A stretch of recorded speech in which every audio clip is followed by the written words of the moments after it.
चला जाए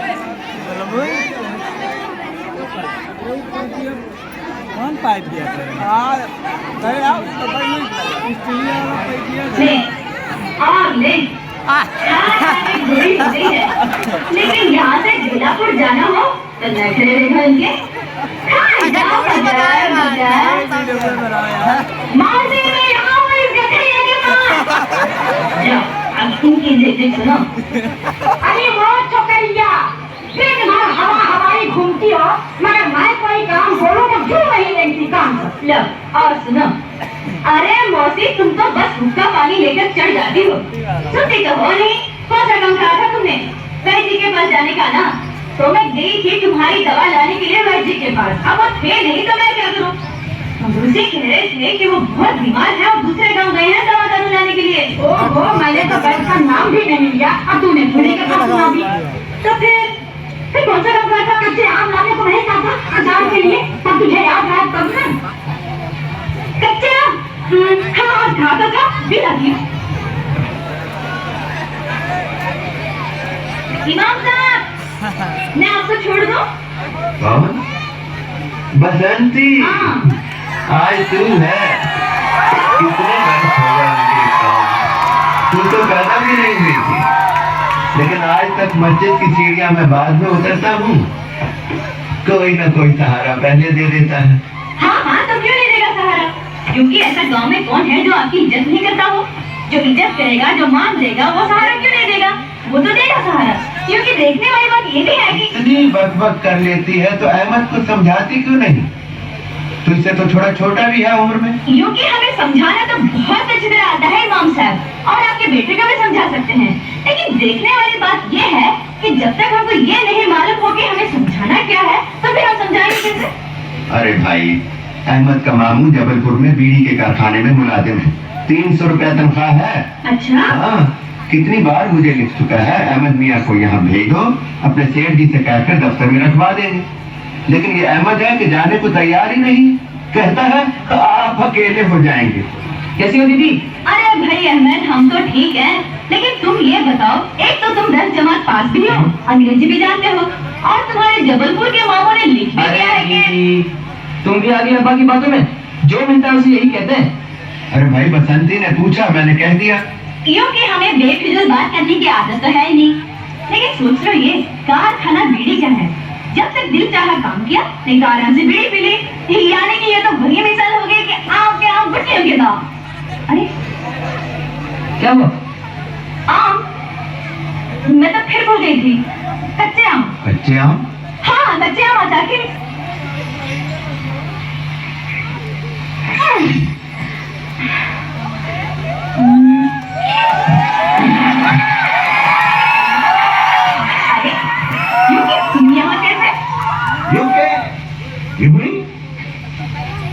बोलो कौन सा आम तोड़ना है जो मैं आम बोलूं तुम गोली मार के तोड़ सकते हो ये हमारे बाएं हाथ का खेत है बड़े बड़े निशानेबाज हमारे पैर छूते हैं और कहते हैं वीरू तुम्हारे जैसा निशानेबाज पैदा नहीं हुआ तुम तो बड़े निशानची लगते हो हाँ तातिया तोड़े के छोटे हैं ये क्योंकि कौन है अरे ऐसे तो ऐसे ही बड़बड़ करने की आदत है हाँ तो बताओ कौन सा आम तोड़ूं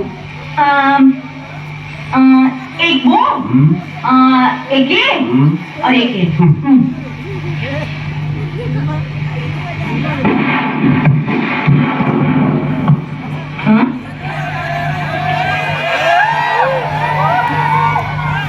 अरे ये तो तुम्हारा दोस्त भी हाँ काफी होशियार है लड़का अभी मैं सिखा रहा हूँ जल्दी सीख जाएगा तुम मुझे भी सिखा सकते हो हाँ क्यों नहीं तुम्हें भी सिखा सकता हूँ तुम्हें तो मैं दो दिन में सिखा सकता हूँ 2 दिन में सिखा दें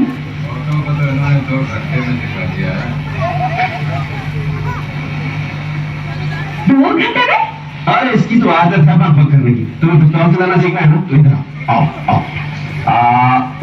वो आम नजर आ रहा है ना हाँ अब पकड़ो पिस्तौल पकड़ो और ये हाथ ऐसे ऐसे यहाँ और ये उंगली यहाँ और अब आंखें बंद करो मैंने तो आंख पहले ही बंद कर रखी है ये क्या कह रहे हैं इसकी तो आदत है बक बक करने की। तुम आंखें बंद करो। बंद की। अब देखो वो आम नजर आ रहा है। क्योंकि अजीब बात कही तुमने, आंखें बंद करके आम दिखाई देता है क्या? तुमने कहा दोनों आंखें बंद कर दी? हाँ।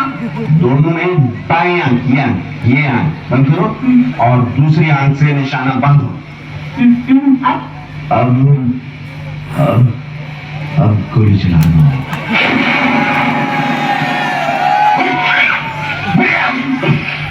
लग गया निशाना। यूं कि हम सीख तो रहे थे गोली चलाना, लेकिन अब हमें दाल में कुछ काला लग रहा है। काला? काली दाल? मैं समझा नहीं।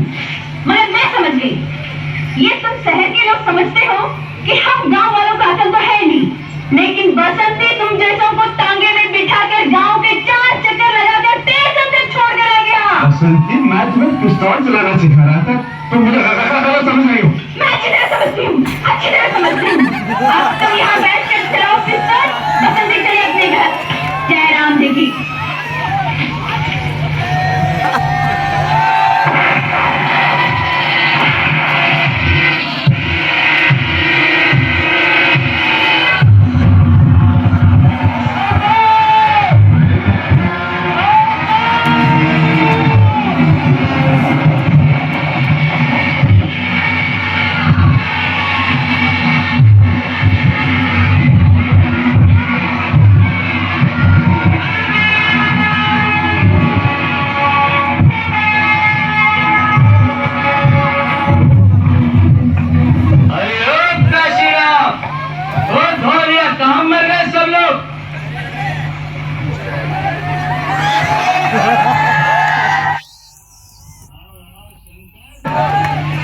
क्या लाए हो?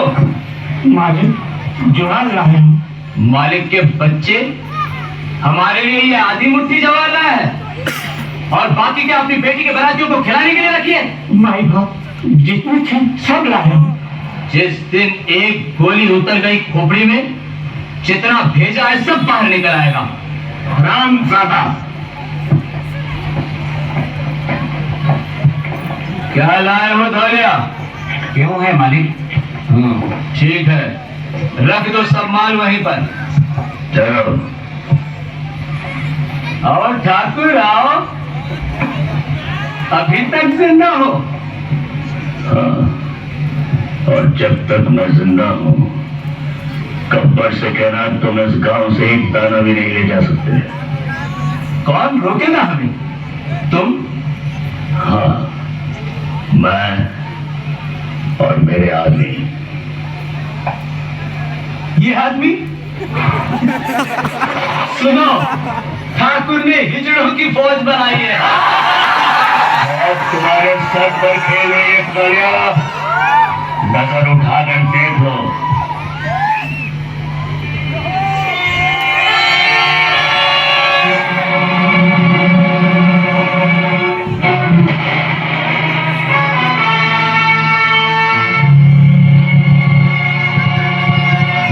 तो बस तुम्हारे लिए काफी है। काशीराम, सब सामान वापस रखवा दो।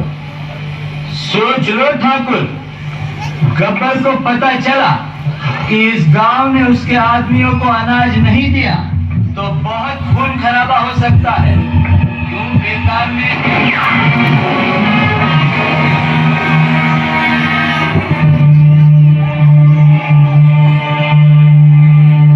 अब जाओ और गब्बर से कह देना, रामगढ़ वालों ने पागल कुत्तों के सामने रोटी डालना बंद कर दिया है। चले जाओ यहाँ से। जाता हूँ ठाकुर, जाता हूँ। चलो।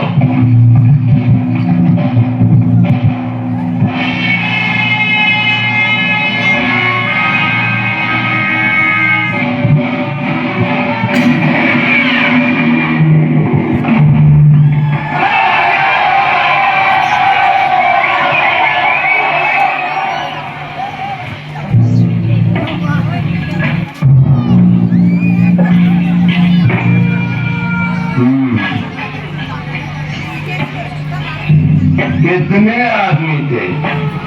सदा 2 आदमी।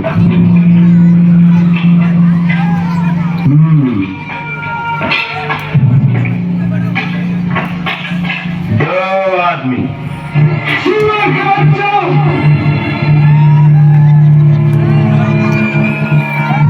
वो 2 थे और तुम 3 फिर भी वापस आ गए खाली हाथ। क्या समझ कर आए थे कि सरदार बहुत खुश होगा, शाबाशी देगा? क्यों? धिक्कार है।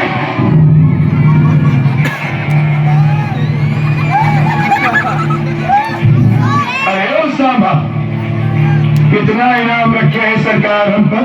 पूरे 50,000। सुना,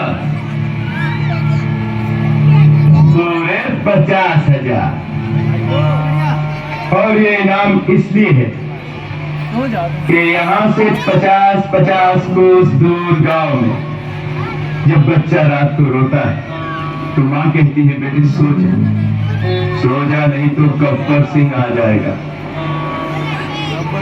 और ये 3 हरामजादे ये गब्बर सिंह का नाम पूरा मिट्टी में मिलाएंगे। इसकी सजा मिलेगी, बराबर मिलेगी।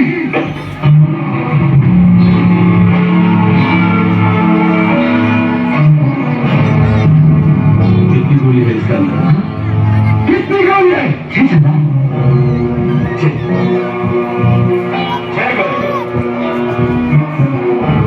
6 गोली है इसका अंदर। 6 गोली और आदमी 3।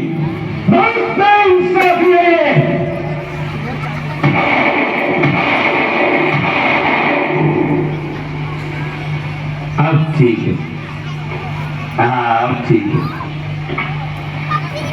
अब इसके 3 खानों में गोली है, 3 खाली। अब हम इसको घुमाएंगे। अब कहाँ गोली है कहाँ नहीं हमको नहीं पता, हमको कुछ नहीं पता।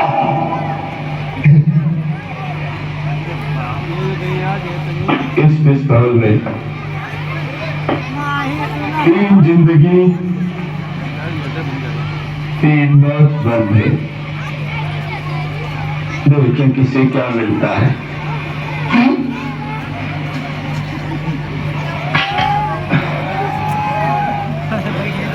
बच गया साला।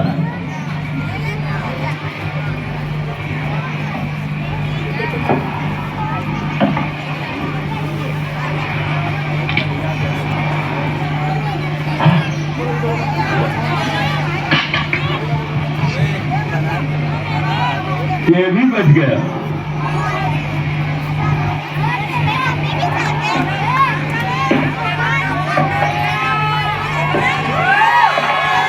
तेरा क्या होगा कालिया?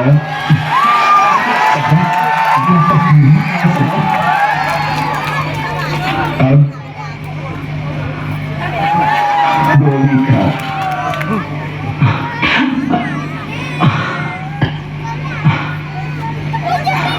कमाल हो गया।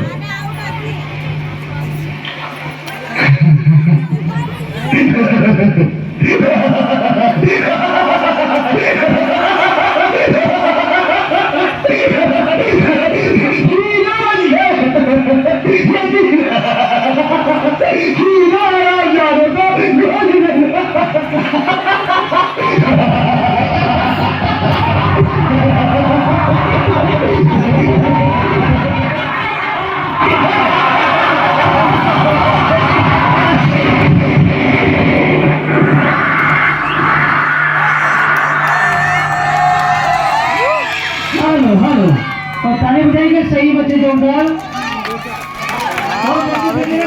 जो कर गया हेलो बच्चे भाई सभी थोड़ा पीछे पीछे हो जाए, बच्चे थोड़ा पीछे हो जाएंगे, सभी बच्चे थोड़ा पीछे हो जाए।